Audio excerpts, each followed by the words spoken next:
Just also mentioned we're gonna need some boards for some things as well. So yes, it's all rather important. Something we haven't come across yet is the tree guard. I kind of want that to happen. He's also a really good way of... There he is. Haha, just had to ask nicely, right? This is a tree guard. This is a mid-tier tree guard. It really doesn't change except his health, but his kiting's all the same. You let him swipe at you. You hit 4 times, and then you move. You may get hit occasionally if you have the piggyback on at the same time. But we were gonna have to encounter one of these guys sooner or later anyhow.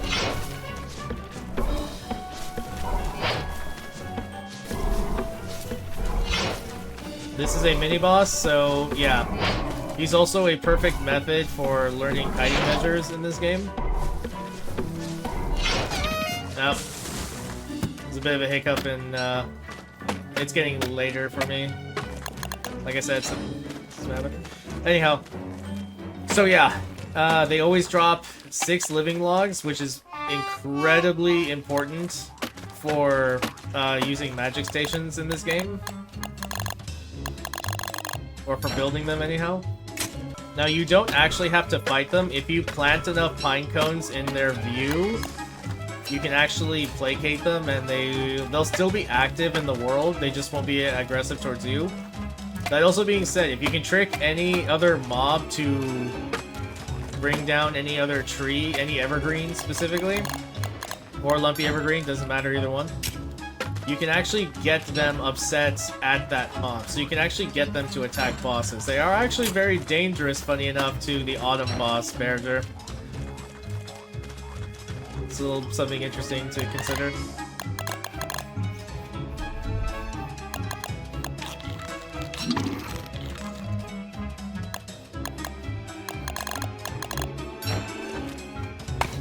If we get another one, I wouldn't mind, although it's not necessary for this tutorial. But as living logs are very important for magic in this game, they are going to be one of 2 of your best options for getting them. And considering you need a lot of lumber, it's not a bad one either. So yeah, you want to encounter them. Unlike Spider Queen, who is just an annoyance. Yeah, just straight up, that's all I gotta say about her. This is just true.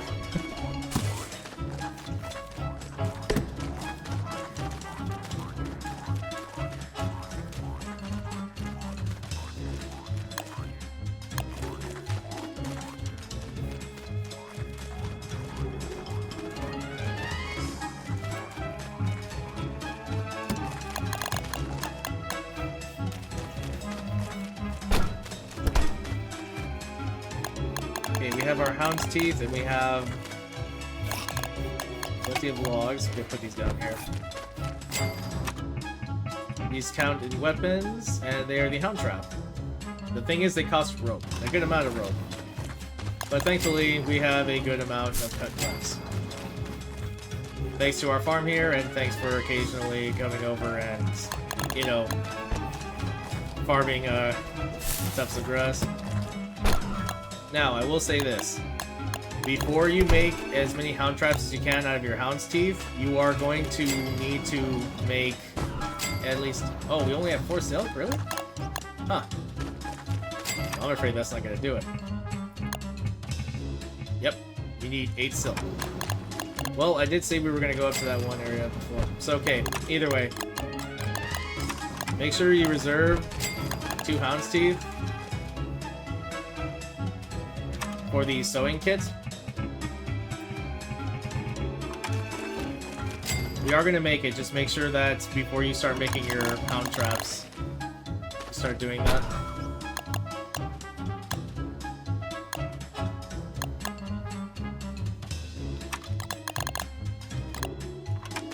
Okay, let's do something with these.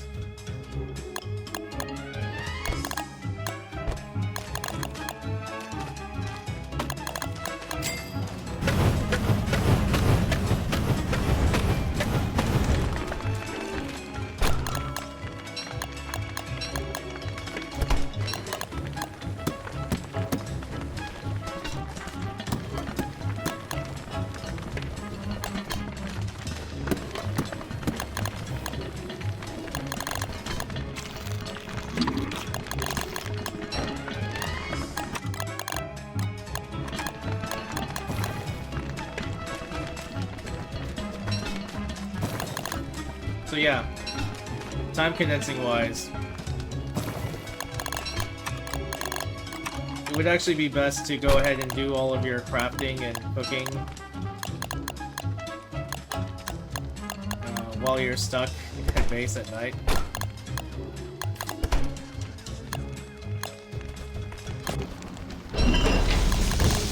Once you make them once, you can keep making them after that, just to make things easier for ourselves. I'm gonna go ahead and pin it right here. Okay.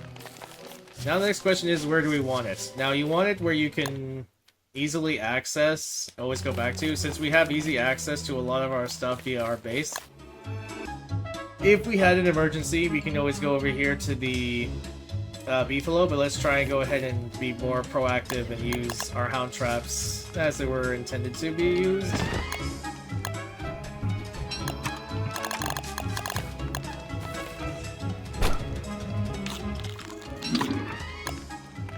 Since I'm not using these right now. And of course, as soon as these grow, we kind of tapped out our cut grass, so it's going to be very important to replenish that. The good news is that even though it rains often in spring, it doesn't rain all the time. I mean, unless you made it that way in the settings, of course.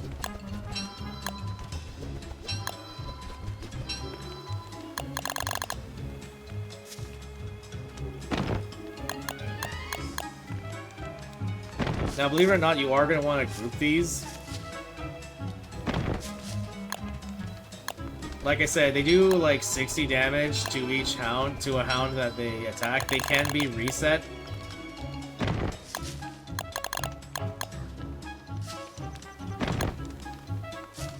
Just know that this isn't going to be the end-all be-all of a hound trap.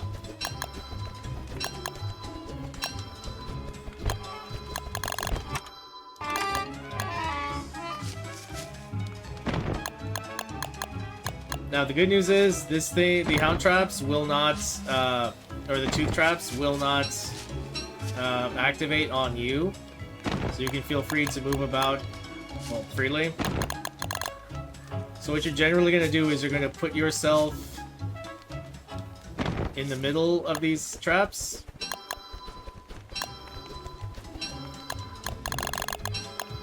And you're going to let the hounds get hit by them.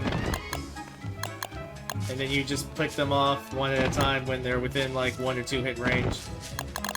They do get slightly stun locked, if you noticed.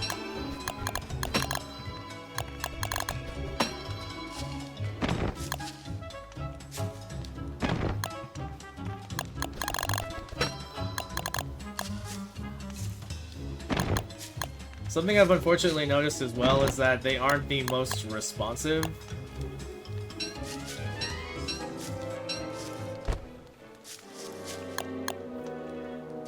So yeah, even though you are going to come to rely on them for a good while, this is just a more basic setup and a more basic scenario you would need to care about.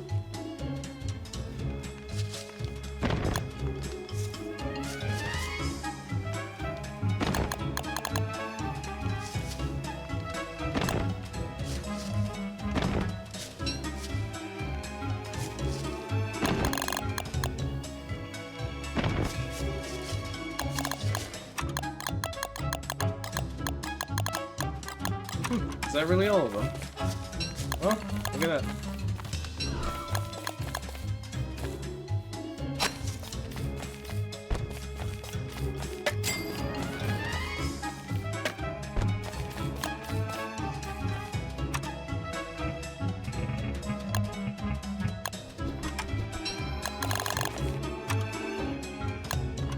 It is very easily and also quite possibly not going to be, you know, it's not meant to be your end-all be-all hound trap. There is a more specific way we can adjust this. But it's always good to give yourself options. So like I said, we can always go over to the Beefalo herd and they can take care of them. And of course, the more hound's teeth you get, the more you can expand on it.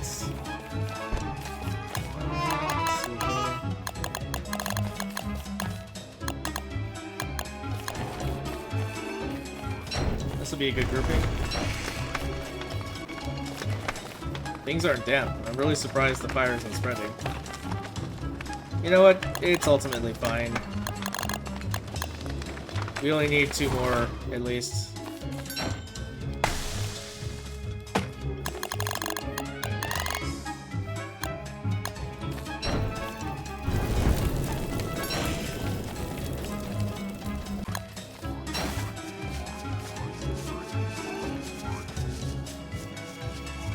Now, the reason we're holding the heat so well is because of Wilson's beard and because of the Tam O'Shanter.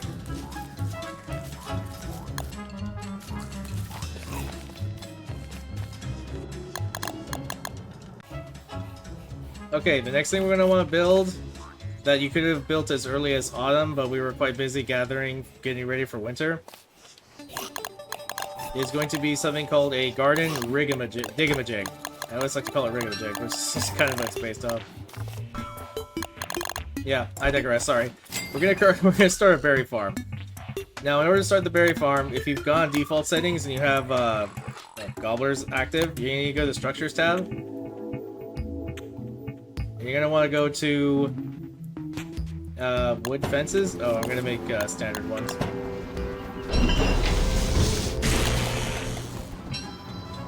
I believe you get 6 per craft. Oh, no. I did not want the... I didn't want the hay walls, but maybe we can find a use for them later. We're also going to construct a wooden door. So, in order to make this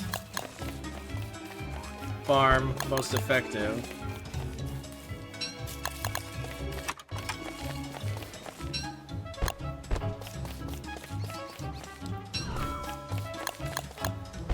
we're going to need to make enough space for the bushes, but before we make the bushes place the bushes themselves, we need to make what's called a bait pen.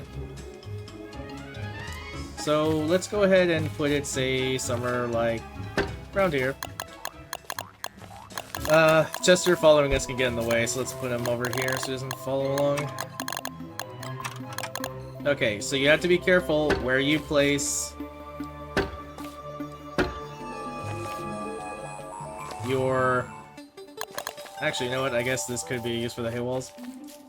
You gotta be careful where you place your fences because of where you're facing. Where you're facing does affect whether or not they go diagonal or they go vertical or horizontal. So your facing does matter. I didn't quite mean to make it that long, but I guess that's what we're working with. Yeah. It doesn't have to be quite as long. Actually, I was thinking...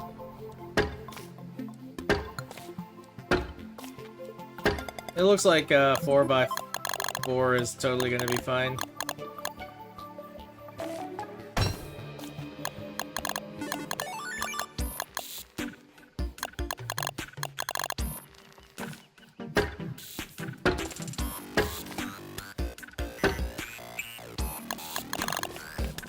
The reason you have the door is you need to have access to inside the pen.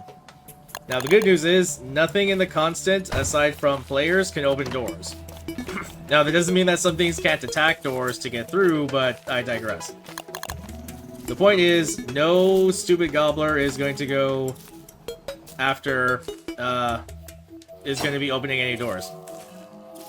So, what you were probably going to do then is make a berry farm by placing the berry bushes neatly around this bait pen.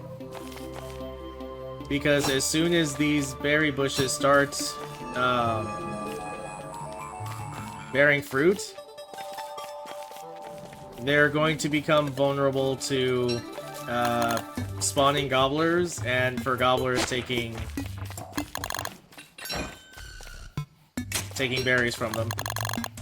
It's very important that if you do misplace a berry bush, you need to fertilize it first, because if you don't, it will just, if you dig up an unfertilized berry bush, it just becomes twigs. And we really don't want that.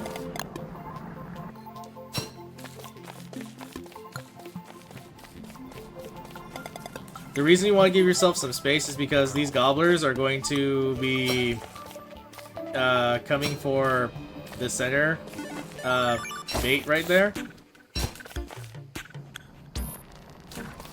And we want to give ourselves some room before we, go ahead and attack them for it.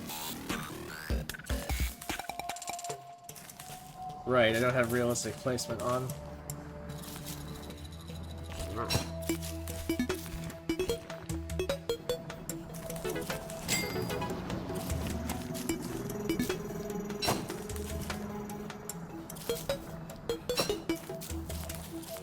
Well, we have about 20 berry bushes. It's not going to be perfect, but... Oh, he is eating our stuff. We don't want that. Spit those out. Muscly rabbits. That's one of Wilson's quotes too, by the way. Well, with that morsel we have enough to make meatballs, so we're gonna go ahead and do that.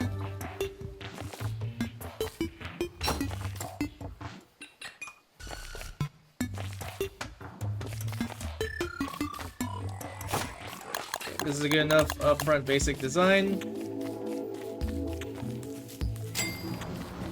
Now what we're really going to need remaining is the bait. Also, if you need to manually feed the bird, you can always do that by taking them out of the cage. You don't have to give them a meat product, you can always give them... you can always manually feed them seeds and they'll be perfectly fine.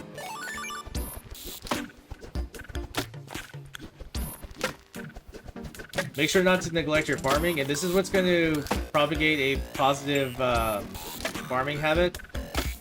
Just like with the cut grass. Something you can also do at night.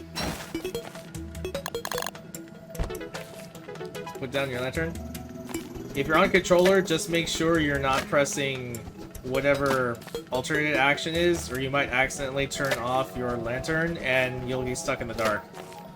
Which means that the monster will attack you.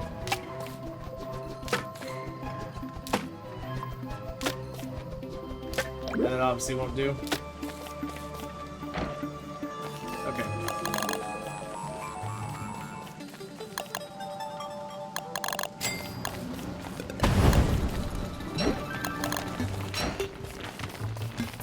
Now, where did I put that rot? Okay, here we go.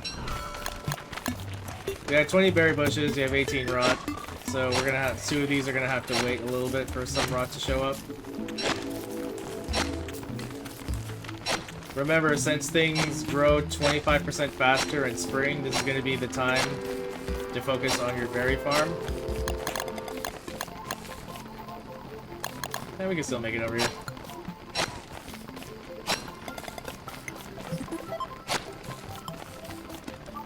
Now we're gonna leave the door open because we need bait for our bait pet. Something I'll finally get along to making is our 4th and final crock pot over here, or our 2nd or 3rd final, whatever.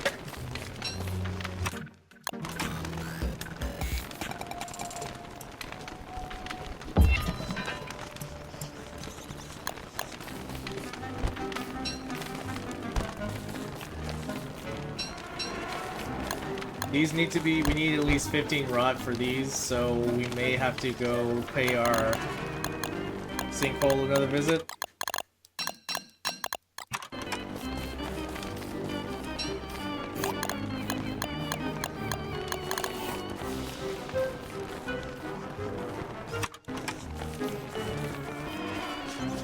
I'm gonna be honest, these days are going by fast. And there still can be a good amount to be done.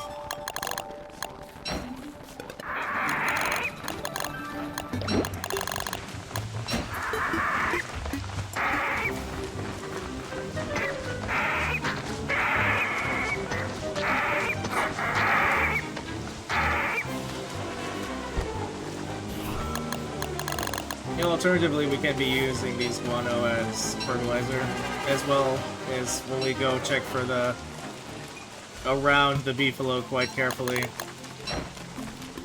Potentially get those as well. We're also gonna want more silk. I guess I'll have to come up the road here.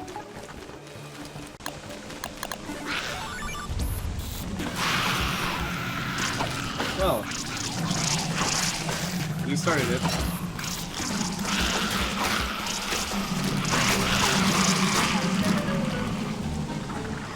Nope, you gotta be careful.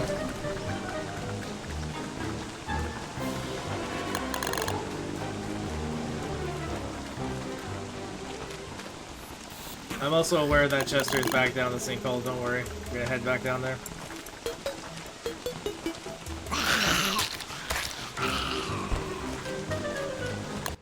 Oh, there's a den over there, huh? Just to show you how extensive their aggro range is at dusk.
Well, I don't have a fresh Hambat out, so I'm going to make the decision to go take them to the Beefalo herd. And we're just gonna run around and make sure that the Beefalo take care of them.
But a little I only got one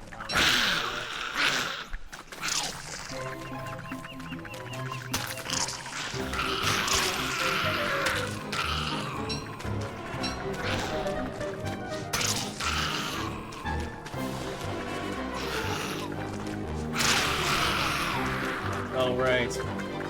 Should actually mention that in spring, spiders have a heightened... It's a hidden mechanic. Spiders have a heightened awareness of their webbing.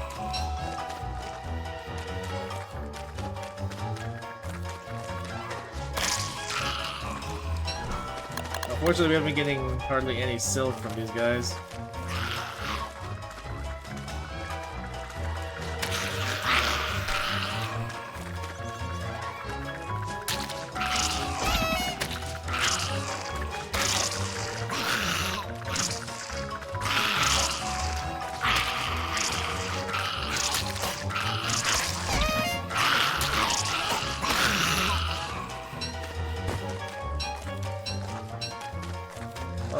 this gave some results.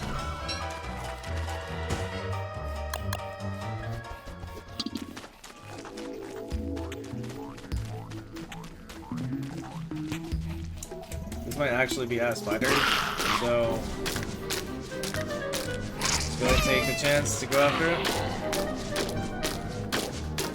I don't know why this random warrior's over here, but that's a jump attack.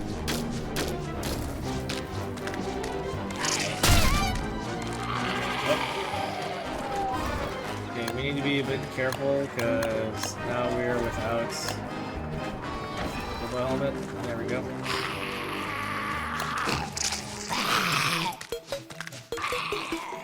Well, I'm rather thankful for it, but it looks like his attack got cancelled out by something. Maybe because he was switching targets in between? But anyway. You're gonna want to head and get some spider eggs. The only thing I could think of without...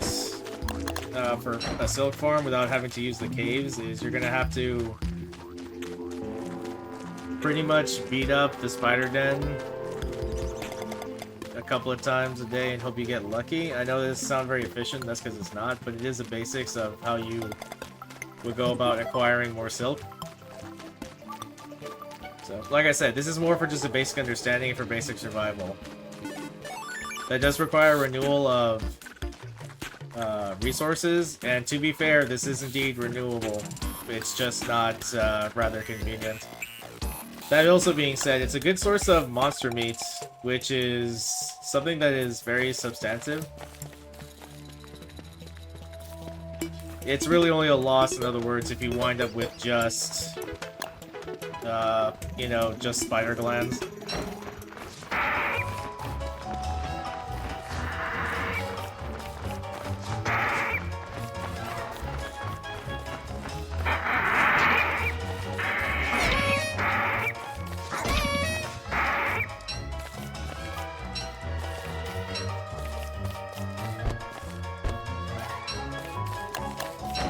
Winding up with Battlelist Wings in some monster meat is still really still substantial because, like I said, it's so forgiving, the amount of filler that you can use for meaty stew, that you don't have to worry too much about it. Or not for meaty stew, for meatballs, sorry. Anything else can go towards meaty stew if you find yourself having a surplus of certain things.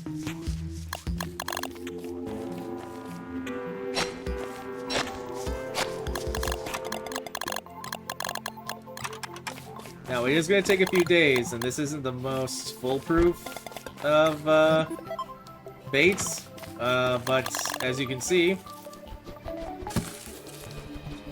our labor is indeed bearing fruit. Really let there be light. And, yeah. Now we're already getting a definitive supply of berries, which can be used for... They're very accepting filler. There's a lot of foods that take berries as acceptable filler. The only other things that don't are anything that require or specifically designate specific ingredients. Okay. Release some light.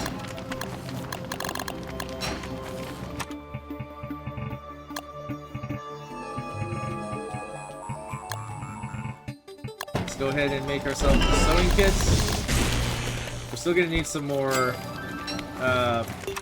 silk in time, but it's about time we give this umbrella some attention.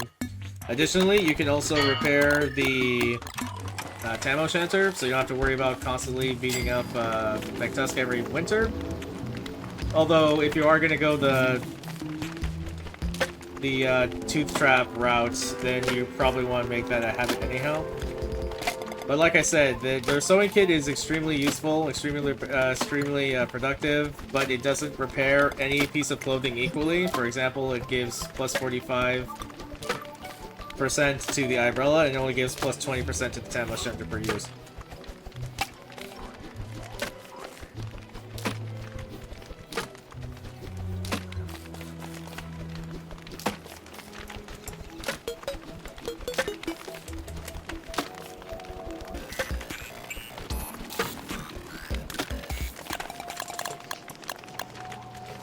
Okay, now that we have that done, we're starting to make a substantial amount of, well, a lot of things now, more seriously. So what we'll probably do here is make some more pierogies, just so that we have that covered. Some of our old ones, or some of the ones in our bundle are beginning to get along in age. If you really want to, you can use an additional egg for the pierogies. Just I would be careful of the meat choice, because once again, if it's another monster meat, it will turn into monster lasagna and it will ruin the dish.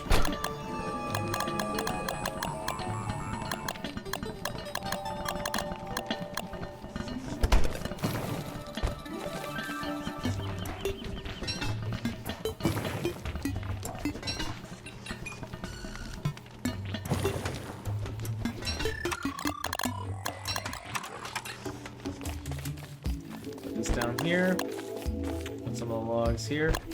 So what I'm thinking I'll do is, in order to put this very basic, I wouldn't even call it really a silk farm, but it's more of a spider farm. I'm going to put the spiders on the other side of the river, so that way there's even a light way of the pigs possibly killing any of the spiders. So the spiders will eat any meat that's on the ground, which is annoying, so they'll eat other monster meat from other spiders that drop. But what they won't do is eat silk. So in a light sense, we are indeed using it for silk farming as well. But conversely, if we're doing a basic route without advanced tactics, you're gonna end up with just setting up some convenient locations for the spider den.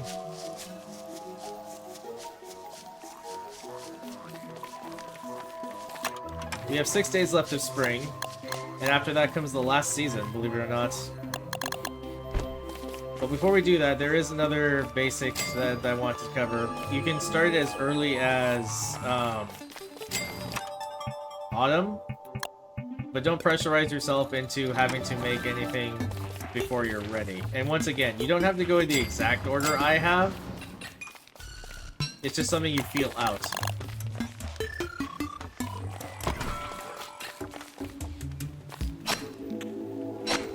So even this is a for instance.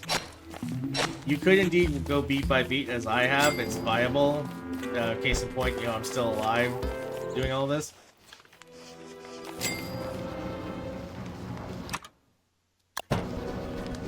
Okay, so for starters, let's not make this too extravagant. Let's go ahead and make... let's not put it over here, because that's where the meteors are falling. Well, I would like to put it elsewhere, but I guess this will have to do down here. So once you deploy the Garden Digamajig, you let it go to work on a piece of plot of land.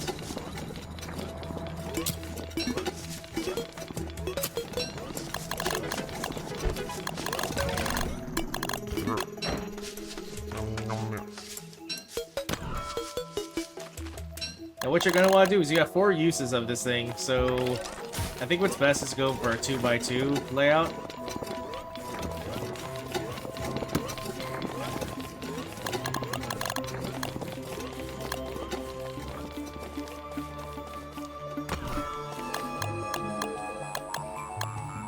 Okay.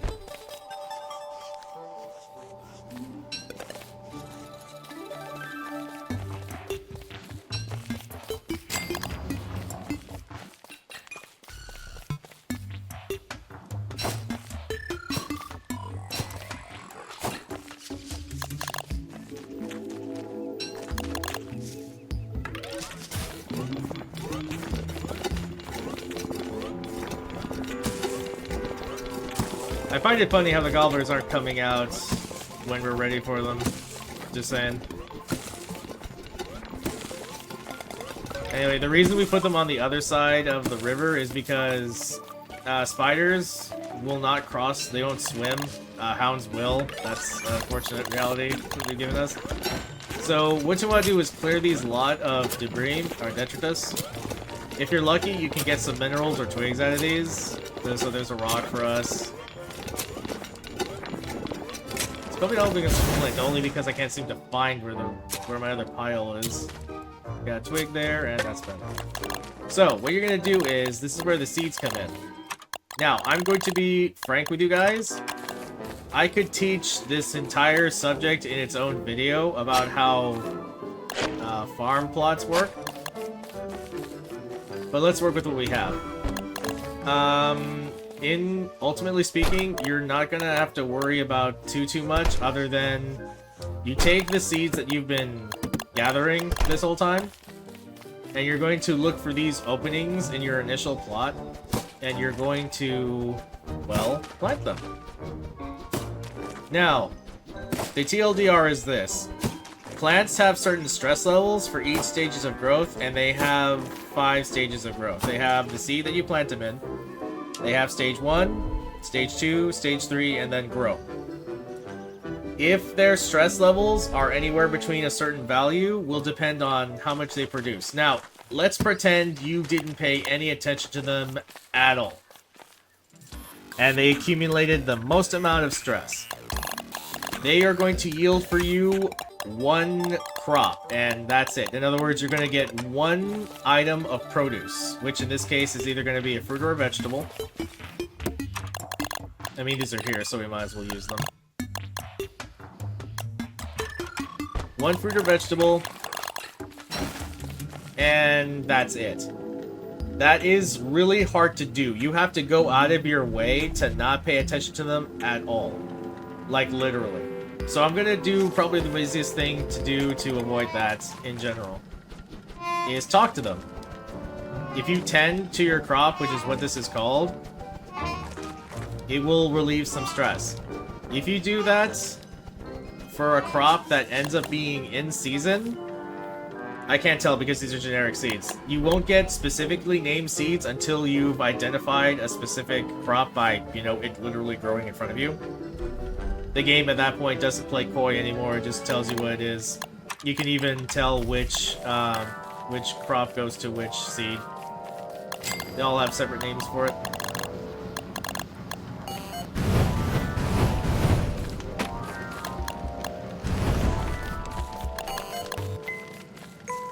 Every time, dude. This is so weird. It's not all that common. It really didn't used to be.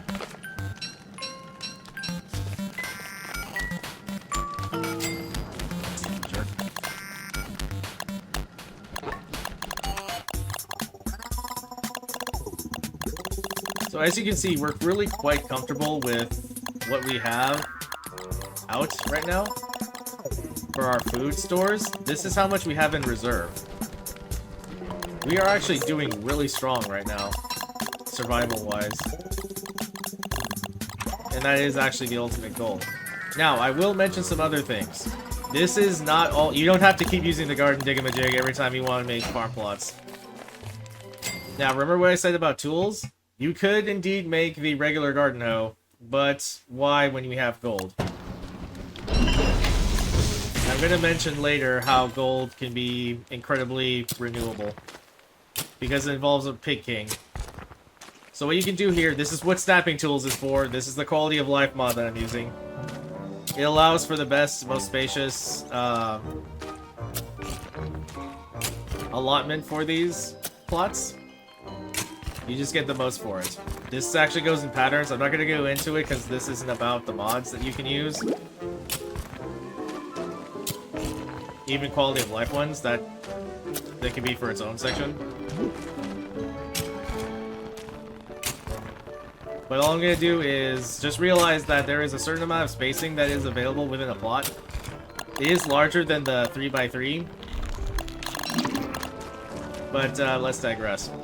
So, there are 14 specific produce that you can get in this game. And you've even seen a few of them. No, you can't actually grow berries. That's what the berry bushes behind us are for. But you can, in fact, grow carrots. You can also grow, among other things, very obvious produce that you would think you would be in a game where you can farm.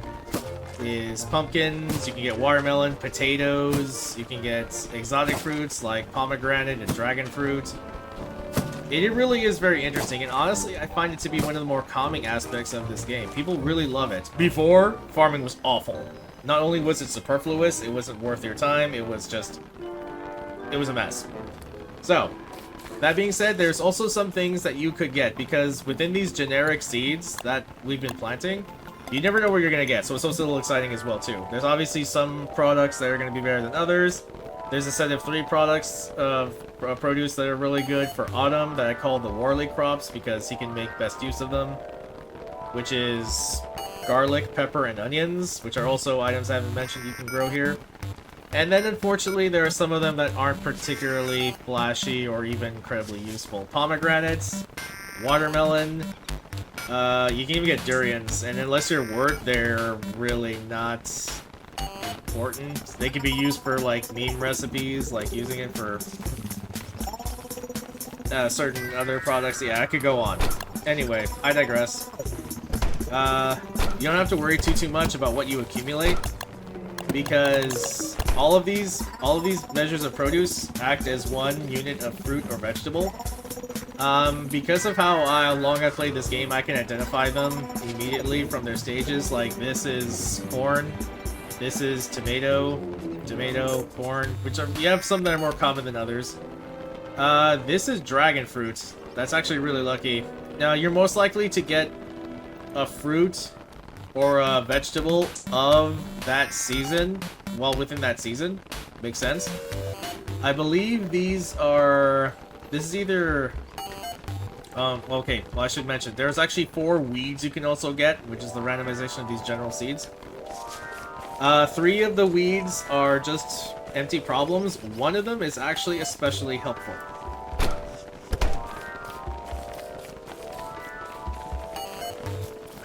It's called a forget-me-lot, and aside from it being a little bit of a pun, it is actually pretty useful for one of the really good sanity foods out there. But this sanity food requires honey, and it requires ice. So just to show again how important ice is. Now, something I'm going to do with this thermal stone is I'm going to put it in the refrigerator. We can actually do this to cool it down, and that's going to be important for summer. So when we cross that threshold, just remember we put it in there. So now we're just going to be tending to our crops and tending to our farms and amassing more and more resources, as necessary, of course. I have enough, so I'll just go ahead and max out some of my stats a bit more.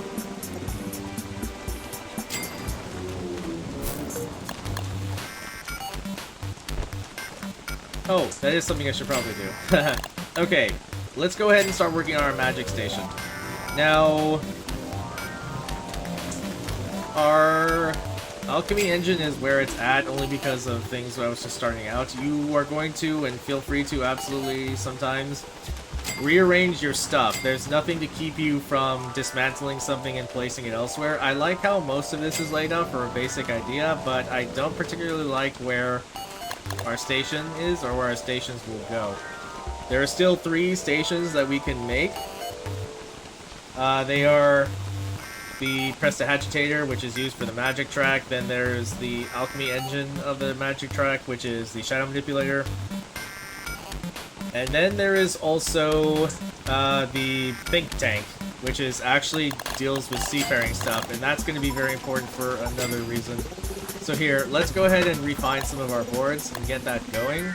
But before we do that, where is our pitchfork? Oh, don't tell me I left it somewhere randomly again. Okay, no, I left it in Chester. Okay. Oh, now the question is where to put it. Or where to put them. You know what? I guess I would have put it here, but it's kind of taking up space.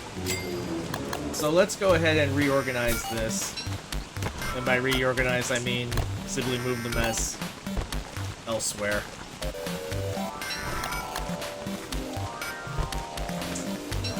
That also being said, you cannot share resources, so if you have multiple players and you want multiple walking canes, which is absolutely, you know, important and relevant, you are going to need to want to keep refighting Mech Tusk during, you know, winter, but it's totally fine, totally valid.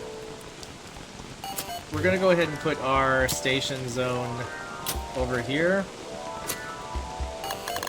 Just so we have a more appropriate one. It is a full moon, so no need for lights. Just leave this over here for fuel.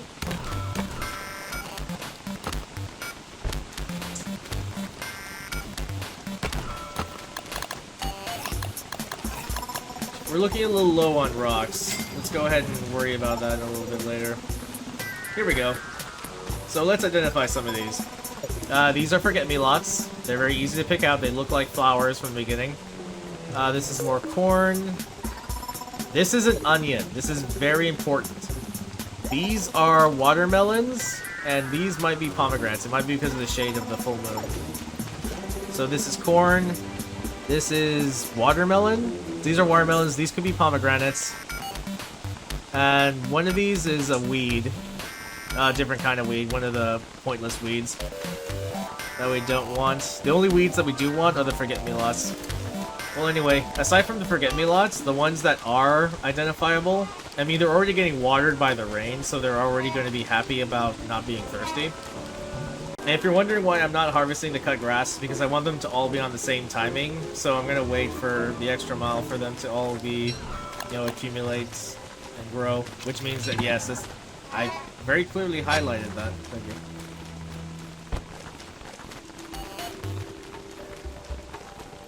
Okay, yeah, so in spring this is especially easy to do if you just want to produce, you know, the crop itself. We could start a small apiary, which we are indeed going to do in time, but that's not going to be smart because any bees that come out of even a regular honeybee hive they're going to automatically be killer bees, which means they're going to be aggressive and they're going to be annoying to us. You put them right next to us. I mean, just look how that other beehive over here was. Where did I put my carpeted flooring? I know we got 20. We shouldn't be out. Let's go ahead and farm. We'll fertilize those so they're all on track. Now, I will mention, I do have another quality of life / better update called free transplant. That is not the case here. This is very vanilla. You'll notice that the berry bushes have stages of how much fruit they bear. Every time you pick them... Oh, look! Our first gobbler trap went off. Yep. That's the point. I don't like the necessity of having to do this. I feel it's quite superfluous, especially when they bear such little return. These are drumsticks. They're essentially morsels of a different kind. Now I'm going to do something a little bit unique. I'm going to bundle up these rotting eggs. And I'm going to leave them, like to say, over here. Because they're going to be part of how we get gold renewed. I would like to know where my carpeted flooring is. It's not in Chester. I know I didn't use all of it.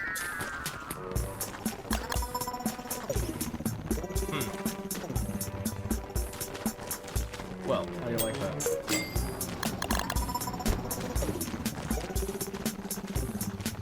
I'm not sure where I put it, but we're gonna replace those stations another time. So while these are left growing, we can do some other things. What I wanted to do was move on to the stations, but I wanted to put the carpeted flooring down to get a better orientation on some things. You know what? I'm gonna do slightly cheat. I'm gonna give myself some carpeted flooring. I don't know where it is, but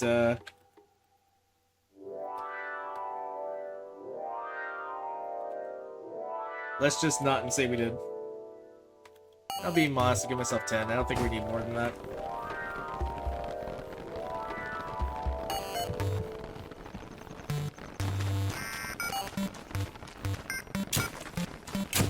Go ahead and place these down. Let's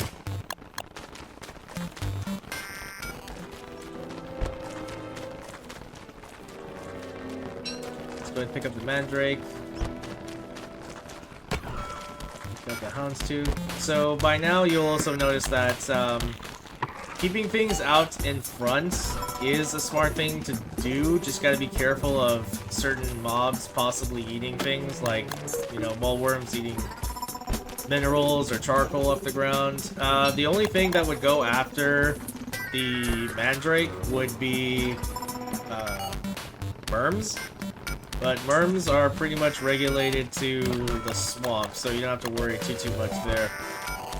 That also being said, if you want to organize things in a much cleaner fashion, I should indeed teach you the basics of storage. You go to basic storage solutions, and you can indeed prototype a chest. Chest can go anywhere you feel it's relevant, that you're gonna access things. Maybe we'll put it, you know, at the forefront of our station zone. You can take these important objects, and then you can place them in there. The chesters are just like chests. Or sorry, the chests are just like Chester. Vice versa, both are true, just that one's mobile and one isn't. And you can put anything you feel is necessary to organize these things, or things that are important, you know, anything like that. Things that you feel are very sensitive, that you don't even want to risk getting eaten, like Nightmare Fuel or Moonrock, or if you want to, you can use it to sort of keep track of your progress on certain side quests. That being said, we have like 4 days left, right? We're gonna coming up on 3. Okay, well, anyway, now that I have those carpeting doors there, let's go ahead and prototype Think Tank. Where did I put my boards down? Or did I even put them down? No, we made... No, I made some more. I don't know... Oh, right, we made a... I'm sorry. We made a chest which takes 3 boards. So we did indeed have 4 boards before, but yeah. Anyway, I digress. Now the Think Tank is going to be fussy because that piece of marble is there. The Think Tank exists so that you can make seafaring stuff. Now, before you tell me that, oh, this, 1, the ocean is awful, and 2, it is a more advanced area, realize that you can indeed use boats for things other than sailing. More specifically, we're going to use them for farming. Now, something I noticed isn't happening a lot, and I think that's because it's on default settings, is I haven't been seeing many lure plants. And we have been walking a ways back and forth. I bet if we double-tracked or backtracked to where we were on the way to those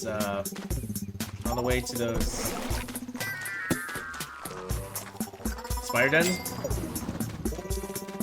we would find some lure plants along the way. So we might want to do that in the last day of spring.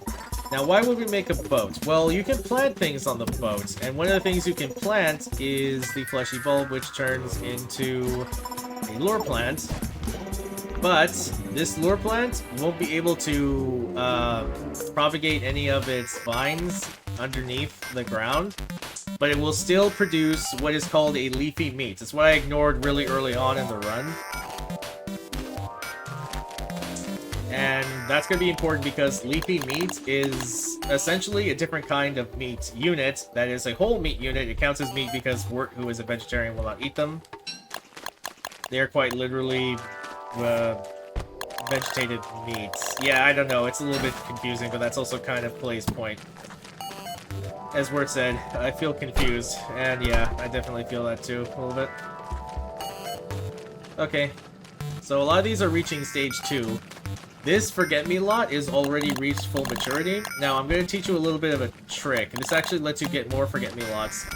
You pick the Forget-Me-Lot, and then you dig it out. This is also how you get rid of any naturally occurring weeds like this one. This is a tillweed. I know it's a little hard to see, but trust me. It's not worth raising up either, so you just want to get rid of it. Growing will halt at night and at dusk because there's not enough sunlight to give them, well, nutrients. But yeah, you can still tend to them even at night to give them some input. Now, the fact that we have corn is really, really good for a very specific item. It's actually a joke item made by the developers, but it actually has... I just love it when a joke item or a meme item actually becomes legitimate meta or strategy. Let's go ahead and see to these Forget-Me-Lots. Okay, we have enough items, we have enough ingredients for what I would like to do here for making this recipe.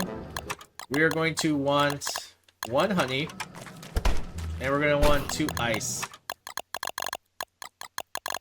Now, if you want to, there is a way to purposely farm forget-me-lots, and that is a little bit advanced. I say a little bit because it involves a mini-boss, but it also requires a little bit more.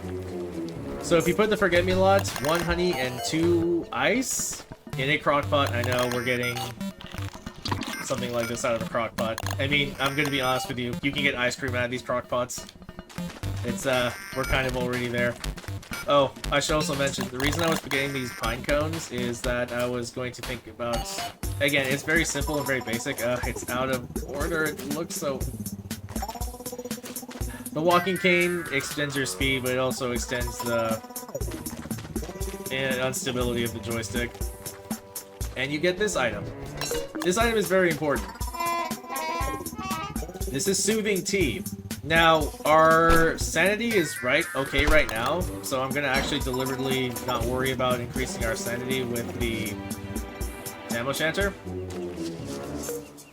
So let's see what we got here. Oh, we got an eggplant over here. Unfortunately, eggplants are also thoroughly uninteresting and unuseful. This is a pomegranate vine right here. This is a weed, I believe. One of the other 3, or the other 2 that we haven't gone across.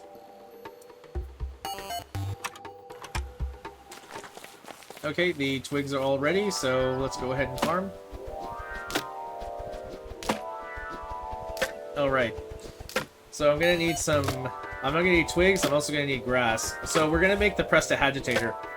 The Prestidigitator is going to require... Oh, see that, you see how the rot is in there? Yeah, in our bait pen. Sorry. So yeah, that's the berries having reached their end. But again, the fact that we have corn is going to put all of that worry to having to rebait the pen away real fast.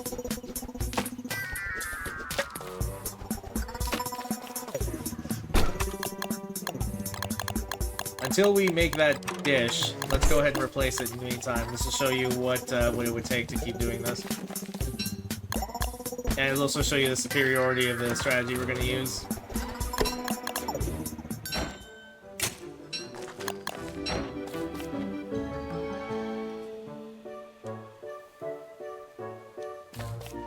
So yeah, it looks like we got another pomegranate. I'm certain this is watermelon. These are carrots.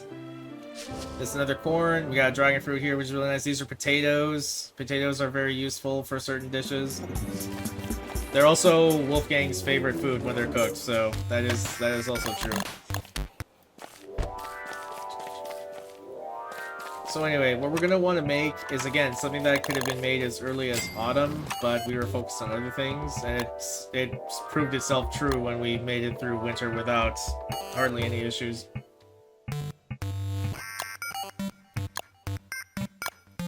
This one should be in tools. Yeah, it is in tools. Okay, you're gonna make 1 regular trap. We're also going to take 4 berries with us. Now, if I recall correctly, there will be a lot of bunnies in the Savannah biome. Actually, before I forget, let's go ahead and take Chester with us. Also expecting a Hound Wave soon, so we gotta be careful of that, but since we're going in the Savannah biome where the beefalo are, it's fine.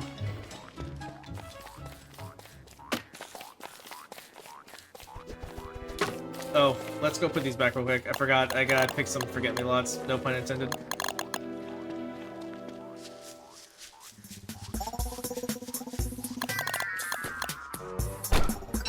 Alright, no room in here.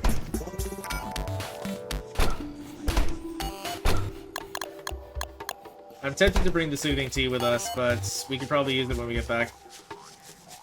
So what we're going to need are 4 bunnies. Now the easiest way to catch them, because they're too fast on foot, they run away from you too fast, is to, 1, go where you can find them. And once we're there, I'll show you how to capture them. Let's see here. Oh, I doubt there's any over there in that small corner. The beefalo herd is to our left, and there's now a new one to our right. I would do that hunt right now, but let's try and stay focused. Oh, I'm sorry. The rabbit holes are collapsed right now because it's spring. So yeah, you want to be doing this in either autumn or summer, potentially winter. Even though there's snow rabbits, their coats are different. It should be fine. Just to be safe. You can force them out. Just realize that once you dig up this rabbit hole, that the rabbit hole's going to be gone. It's their spawner. I wouldn't worry about that too much. You just need them. Period. We're gonna need 4 of these little guys. They do have a freshness meter to them, so you have to keep them either fed or do this fast enough where you don't have to worry about it at all. It is possible to chase them away into the, oh, oops. Oh, sorry. Okay, you have to be careful with Chester. Chester can spook them. It is possible to just chase them away. Just facing away from you, facing the trap the opposite direction from where you stand. And the rabbits will just run that direction. As we come closer to summer, you'll also notice that daylight is becoming longer. Let's go ahead and wake him up.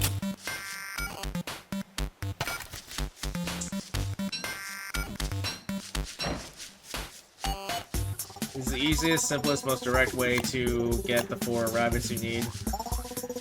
We're also going to need a little bit more silk, so we're going to have to go pay our spider farm a bit of a visit.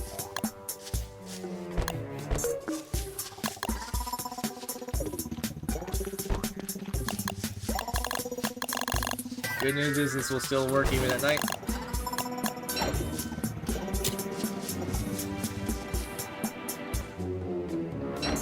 Oh, he's just gonna go to sleep.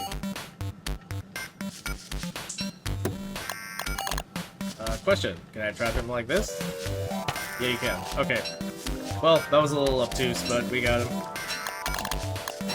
Yeah, if a bird or anything that's catchable is just, you know, you put it on top of like a bird trap underneath a bird, or any of the traps underneath like a spider that might be asleep, or a bunny rabbit, you'll catch them immediately. Now we're actually going to need some more silk because we need to deliberately make a silk hat, which is of course unsurprisingly under the clothes category. We're going to need 4 boards, so 4 boards, 4 bunnies, and a silk hat will get us the Prejudicatator. Okay, the next time we see our crops, they should be fully grown.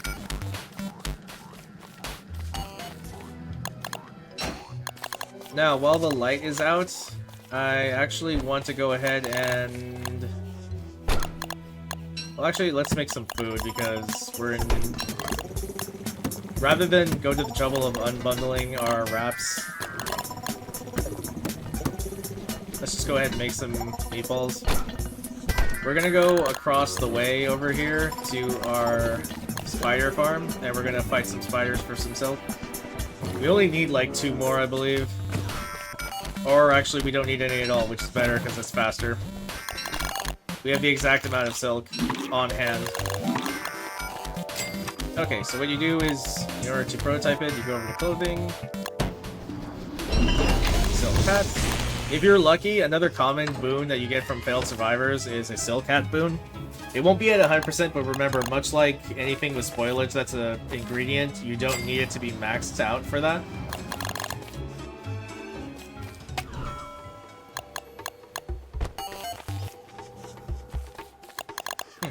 Not backwards. We need more logs.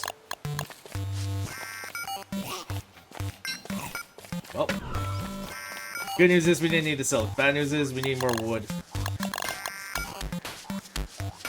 Our evergreens aren't ready yet for harvest, so we'll have to take the direct approach. If we're lucky, maybe we'll get some tree guards too. Now we can put some things away. Actually, now that we have the 4 bunnies, there's no real particular use for the trap. The only thing I can say is that a trap will show up on the map, so you can sort of use it to mark locations or specific things. Something that a lot of people would do is they would use certain items like backpacks and traps to mark which, you know, wormhole went to which wormhole. certainly a viable enough option.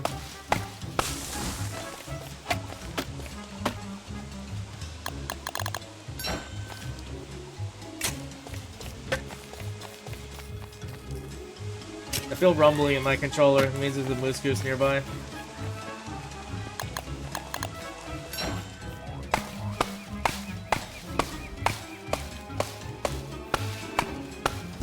Yep. They're fighting with the frogs up there.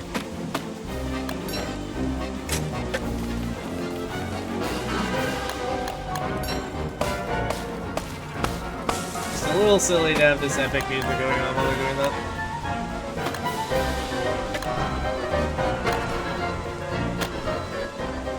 Okay, well, if we ever need more logs, we'll come get them, and hopefully our evergreens will be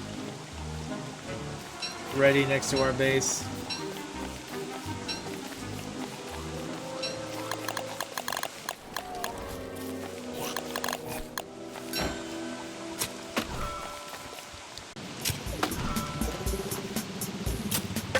Oh, that's Wilson's little signal that he's getting too wet. The characters will indicate to you if something's going on as best as they can in their own flavor text style, which I do find charming.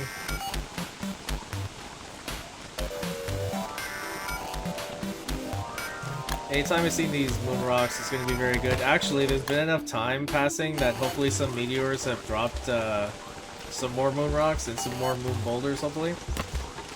Those two are near that tall bird. And I will fight it, but I just gotta get my hand bats out.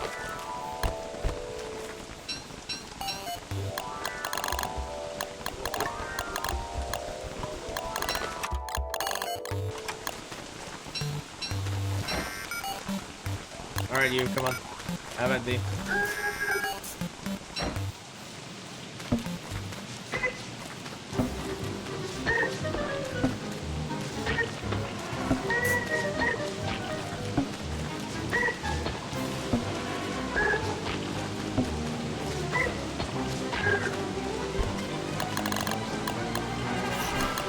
I'm not gonna lie, these rabbits are taking up a lot of space.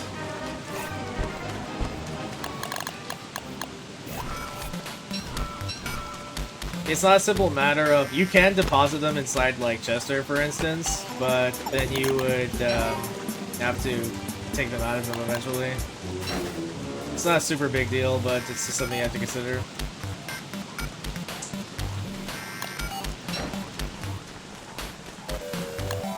A quick mention about how to dry off really fast.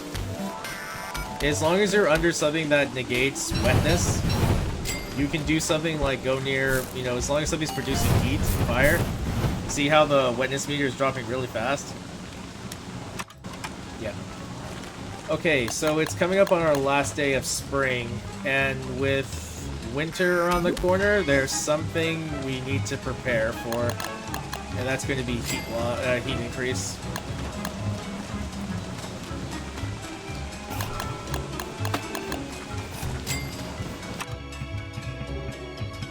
This is always going to be in the magic tab. And presto changeo. Yeah, press the agitator, but I don't like where it could go. It's very mean. Alright. We'll get a refund on this shrub. We just weren't around at the time, and I think it was just gonna transform. That's the only explanation I can have for that.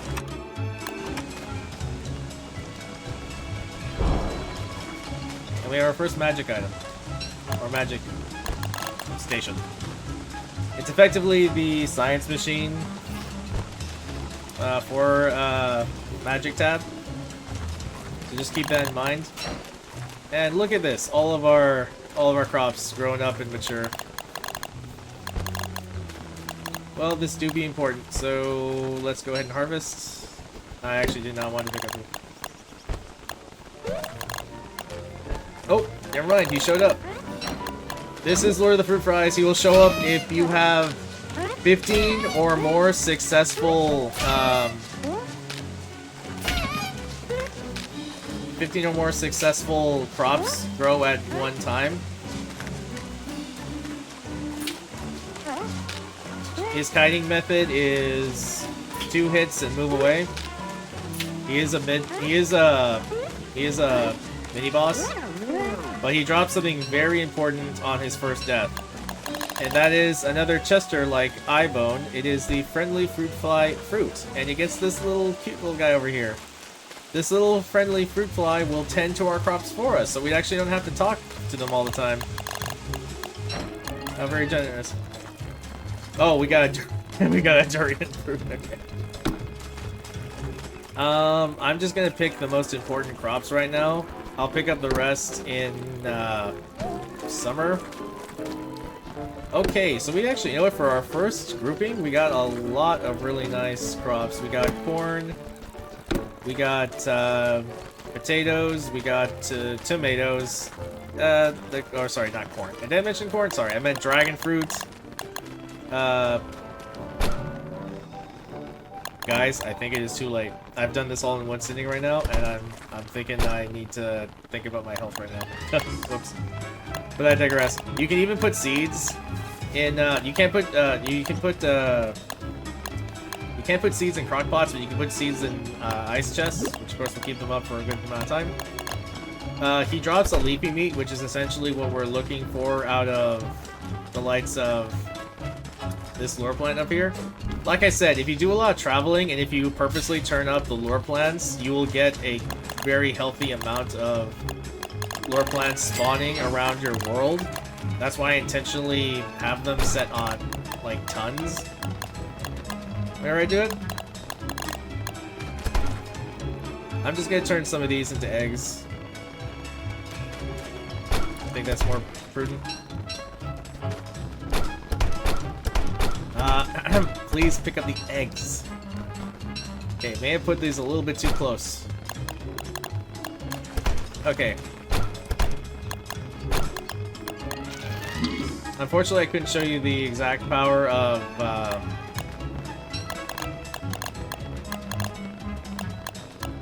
Soothing Tea just yet, but perhaps during summer I will. Then again, it might actually not be possible because dusk and night are very short range in summer. Actually, I might as well wear this right now. Well, let's just make some more things, because that's what, oh, actually, no, I take it back. Take it all back. We'll have plenty of time to do cooking in the heat of the sun. But what we really need to do right now is make sure we don't overheat during summer. Okay, so you remember I told you that the niter will be important later? This is that moment. This is our last day of spring, and we're gonna need a good amount of niter to make what we need to sustain us at base. Now,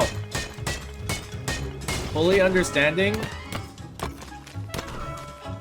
that people do their basing in the caves, because in the caves you won't be at risk of overheating. On the surface you will. Now again, the editorials will have more information on this as we go in, but things will... Not only do you risk overheating because of the high temperature that naturally follows in summer, but the seasonal boss needs to be taken care of. And before the seasonal boss can be taken care of, a couple other things need to be done first, and that's going to require some more silk, but we have about 5 days cooldown period before Antlion, the seasonal boss of summer, starts messing with us.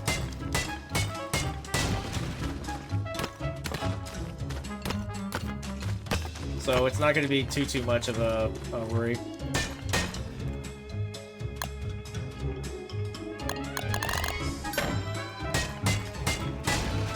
In summer, we're going to pay Pig King a visit, because we're going to need to get some more gold if the boulders aren't going to be very generous with us, like they have not been. That's just the case. Well, it looks like the Tallbird over here has been rather busy.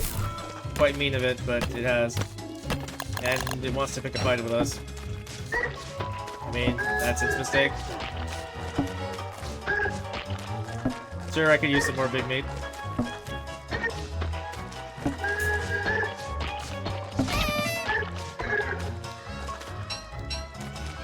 I'm also quite used to fights being over faster, but we'll get to that in the advanced track.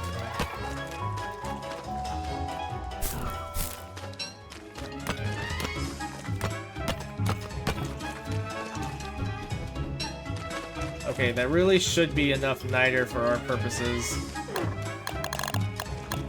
Certainly enough for now.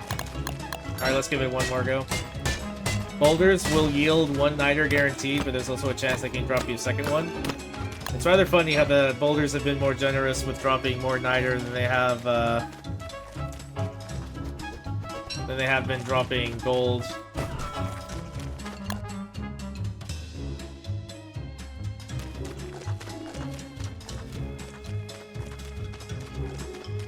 So whenever you find the tall birds, if you can, because they only take up one space, but if you can, go ahead and get the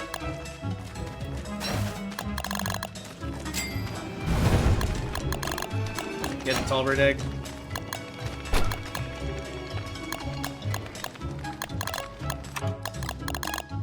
Okay.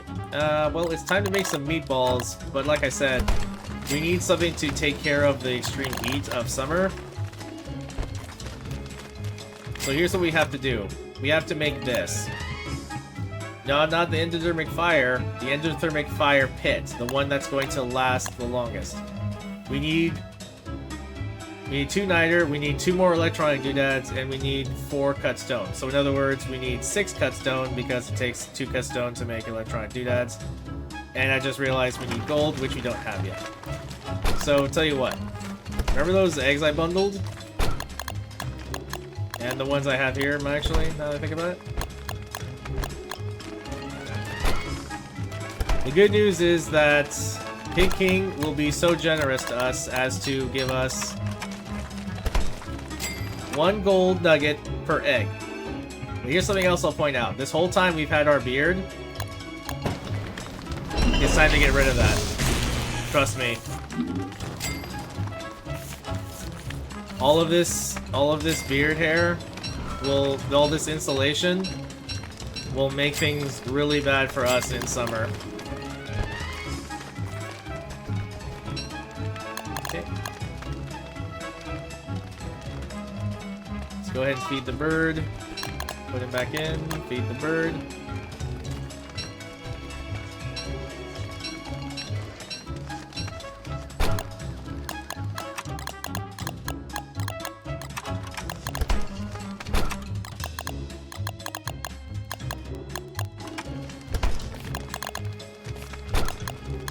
Oh, they're also in there. Okay.